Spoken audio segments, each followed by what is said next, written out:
Depuis le 19 juillet dernier, les cinéphiles découvrent le film Barbie au cinéma. Une occasion de voir Ken, le personnage incarné par Ryan Gosling, pousser la chansonnette. Mais une question se pose alors. Est-ce vraiment l'acteur qui chante ou a-t-il fait appel à une doublure? Si est-il un film qui, moins de 2 semaines après sa sortie, commence déjà à marquer l'histoire du cinéma. Depuis le 19 juillet dernier, les spectateurs peuvent découvrir le tant attendu film Barbie au cinéma. Un long métrage qui bénéficie d'une tournée promotionnelle internationale comme il en a été rarement question. Placement de produits, événements dédiés à l'international, enchaînement d'interviews pour les acteurs de la fiction. D'après les informations de Variety, la campagne promotionnelle du film aurait d'ailleurs coûté plus cher que la production en elle-même.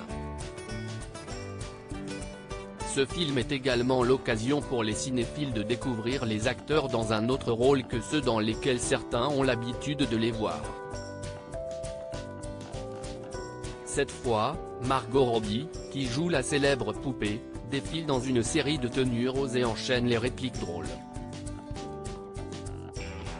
De son côté, Ryan Gosling oublie ses habituels rôles dramatiques pour enfiler le costume de Ken. Dans une séquence du film, le personnage incarné par l'acteur pousse même la chansonnette.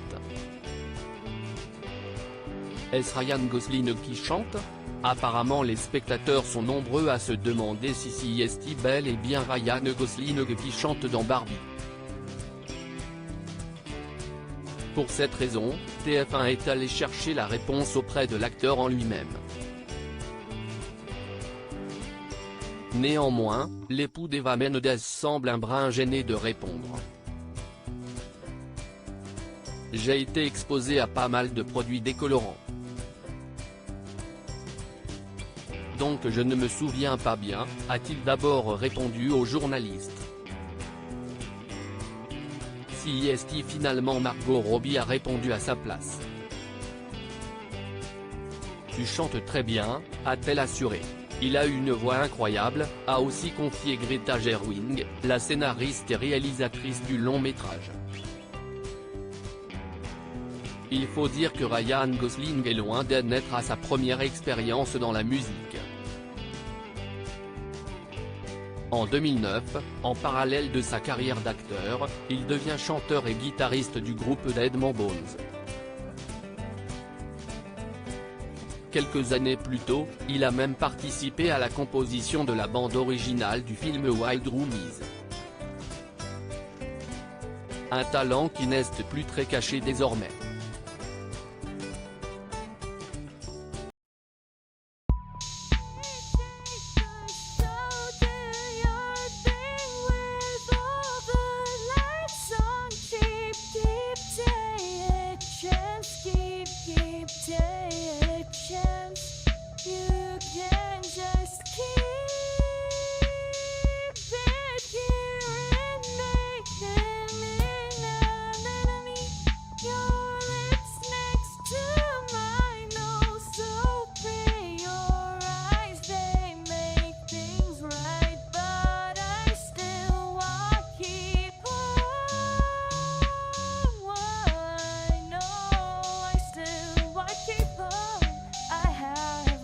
Keep it up.